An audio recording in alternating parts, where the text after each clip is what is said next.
চাচা, তুমি তো দুনিয়া ছেড়ে চলেই গেছো, কিন্তু তুমি আমার সাথে কাজটা মোটেও ঠিক করনি। চাচা, তুমি ওই আল্লাহর কাছে কি এই। জবাব দিবা? একটা জিনিস দেখেছিস, এই ভাইরে না আমি কিন্তু মাঝে মধ্যেই দেখি কবরস্থানের এ জায়গায় এসে এইভাবেই দাঁড়ায় থাকে। বিষয় কি আমি কিন্তু কিছু বুঝলাম না। আমিও প্রায় প্রায় দেখি এই ভাই কবরস্থানের এই জায়গায় এসে প্রায় প্রায় দাঁড়ায় থাকে। আচ্ছা, এক কাজ করি, বিষয়টা কি আজকে একটু জানার চেষ্টা করি, চল। চলেন। ও ভাই, বলতেছি আপনারে প্রায় প্রায় দেখি কবরস্থানের এই জায়গায় এসে এইভাবে দাঁড়ায় থাকেন। এই জায়গায় কি আপনার কোনো আত্মীয় স্বজনের কবর দেওয়া? হ্যাঁ ভাই, আমার চাচাকে কবর দেওয়া।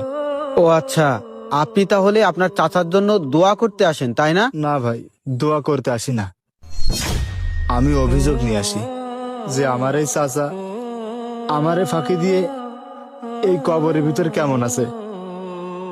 ভাই, আমরা তো আপনার কথা কিছুই বুঝলাম না। আপনার চাচা আপনার সাথে কি এমন করেছে যে আপনি এই কবরস্থানে এসেছেন? এই কবরে উনি কেমন আছে আপনি এইটা দেখতে আসছেন? ভাই তাহলে শুনবেন, আমার এই চাচা আমার সাথে কি করেছে। চাচা, আমার আব্বা তো ওই আল্লাহর ডাকে সাড়া দিয়ে আজ থেকে 7 বছর আগে চলে গেছে। আমাদের দাদার যে সয় সম্পত্তি আছে এখনো তো ভাগ বাটোয়ারা করা হলো না।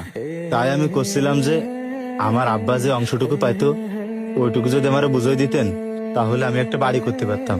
আরে তুই বাড়ি করবি, কর। যে জায়গায় ভালো লাগে সেই জায়গায় কর। অনেক জায়গায় তো আছে, তোর যে জায়গায় পছন্দ হয় সেই জায়গায় কর। আব্বা, কি হয়েছে? কি বিষয় নিয়ে ভাইয়ের সাথে এত কথা বলতেছেন? আরে আর কি বিষয় নিয়ে কথা হবে? তোর ভাই একটা বাড়ি করতে চাচ্ছে, তাই তোর ভাই বলতেছে একটা জায়গা বুঝাই দেওয়ার জন্য। তাই আমি করছিলাম, অংশ বুঝনের কি আছে, জায়গা যা আছে তোদের দুই ভাইয়েরই তো। তাই তোর বাইরে আমি কইছি তোর যে জায়গায় ভালো লাগে তুই সেই জায়গায় বাড়ি কর। ও ভাই, তোমার সাথে জায়গা জমি নিয়ে আমার সাথে কোনো সময় বাঁধবে না। না রে ভাই, আমি সেইটাই বলিনি। চাচা যদি আমার অংশটুকু যদি আমারে বুঝিয়ে দিত তাহলে আমি সেই জায়গায় একটা বাড়ি করতে পারতাম। আরে বাবা, ওই নিয়ে তোদের দুই ভাইয়ের বাঁধবে না নে। তোর যে জায়গায় ভালো লাগে তুই সেই জায়গায় বাড়ি কর, ও সমস্যা নেই। আচ্ছা চাচা, ঠিক আছে, আপনি যেটা ভালো মনে করেন সেটাই করেন। আসসালামু আলাইকুম। ওয়ালাইকুম আসসালাম। আব্বা, বিষয়টা কিরকম হয়ে গেল না? আরে বাপ, চাইপে যা, কি করব কি না করব সেটা আমার মাথায় আছে, বুঝিস নে তুই, এখন চাইপে যা। তাহলে শুনেছেন তো ভাই সবকিছু?